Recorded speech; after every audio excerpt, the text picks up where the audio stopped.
اگر آپ کوئی گناہ کر رہے ہیں نا اور شیطان آپ کو گناہ کرنے پر مجبور کر رہا ہے، کہہ رہا ہے گناہ کر، اگر آپ گناہ نہیں کرتے تو شیطان کو تکلیف پہنچتی ہے. اگر آپ گناہ نہیں کرتے، اگر آپ ڈرگ نہیں لیتے تو شیطان کو تکلیف پہنچتی ہے، اسے درد ہوتا ہے، اسے غصہ آتا ہے.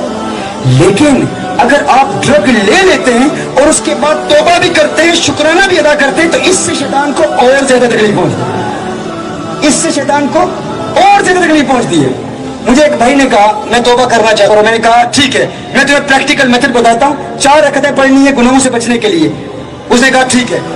اس نے مجھے کہا کہ پہلے دن میں نے 40 رکعتیں پڑھی، میننگ اس نے 10 گناہ کیے، ہر گناہ پر 40 رکعتیں.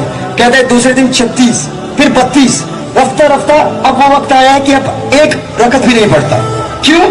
وہ اس لیے شیطان جانتا ہے اگر شیطان کو اس بات کا علم ہو گیا نا، اگر شیطان کو اس بات کا یقین ہو گیا کہ اگر اس نے ڈرگ لے لیا تو پھر یہ مجھے مارے گا بھی، یہ بدلہ بھی لے گا، یہ ریونج لے گا، یہ رکے گا نہیں. ہم کہتے ہیں شیطان ایک مکہ مارے نا تو اب گر نہ جاؤ، گر کے لیٹ نہ جاؤ، give up, it's impossible, I can't make توبہ، I can't refrain from this, I am addicted to this, it's impossible. نہیں، اٹھو.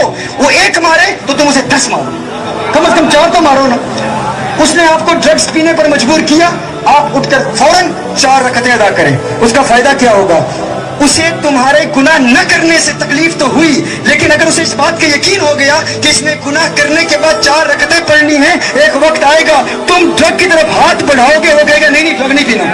وہ خود روکے گا، وہ خود روکے گا، وہ کہے گا ڈرگ نہیں پینا، شراب نہیں پینی. کیوں؟ اسے پتا ہے کہ اگر پی لی تو یہ بدلہ لے گا اور اس کا بدلہ بہت سخت ہے. وہ ایک شخص نے 1 نماز مس کر دی، 1 نماز فجر کی قضا ہو گئی تو پھر مسلسل 1 سال روزے رکھے، 1 سال روزے رکھے شیطان سے بدلہ لینے کے لیے. لیکن اس کے بعد پھر نماز قضا نہیں ہوئی. کیوں؟ کیونکہ پھر اس کے بعد اسے کسی الارم کلک کی ضرورت نہیں تھی. شیطان خود آ کے جگاتا، اٹھ نماز ادا کر، تیری نماز قضا نہ ہو جائے. کیوں؟ شیطان جانتا تھا کہ 1 قضا ہوئی تو 1 سال کا روزہ، اب ایک اور قضا ہو گئی تو پھر پتہ نہیں کیسے بدلے لے گا.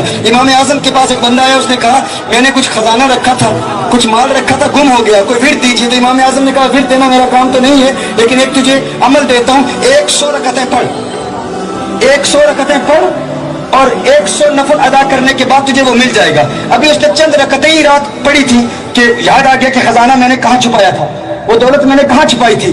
یاد آئی، خزانہ لیا. دن کے وقت امام اعظم ابو حنیفہ کے پاس گیا، کہا وہ جہاں میں نے مال و اسباب چھپایا تھا مجھے یاد آ گیا. کہا کیا کمال ورد دیا آپ نے. فرمایا وظیفہ کچھ نہیں تھا، مجھے پتا تھا کہ شیطان تیرے ایک خزانے کا دشمن ہے. یہ جو تو بھول گیا تھا نا، شیطان تجھے اس خزانے سے محروم کرنا چاہتا تھا. شیطان نے تیرا خزانہ چھپا دیا تھا، لیکن وہ دنیا کا خزانہ ہے، یہ 100 رکعتیں آخرت کا خزانہ ہے. وہ یہ تو قبول کر لے گا کہ تجھے دنیا کا خزانہ مل جائے، لیکن یہ 100 رکعتوں کا خزانہ تجھے نہیں دے گا. تو میں نے کہا 100 رکعتیں پڑھ لے. اگر تو 100 رکعتیں پڑھے گا اس یقین کے ساتھ خزانہ نہ ملا تو پوری ادا کروں گا، تو وہ شیطان جس نے تجھے بھلا دیا تھا وہ خزانہ رکھا کہاں ہے وہ خود یاد دلا دے گا. لیکن میں تجھ سے پوچھنا چاہتا ہوں کیا تو نے 100 رکعتیں پڑھی تھی؟ اس نے کہا نہیں حضرت. جب وہ یاد آ گیا تو پھر میں نے 100 رکعتیں چھوڑ دی. کہا شیطان سے مقابلہ کرنے کا طریقہ یہ تھا کہ دنیا کا خزانہ مل گیا ہے تو اب اس سے بدلہ لیتا، آخرت کا خزانہ بھی حاصل کرتا اور 100 رکعتیں پوری کرتا.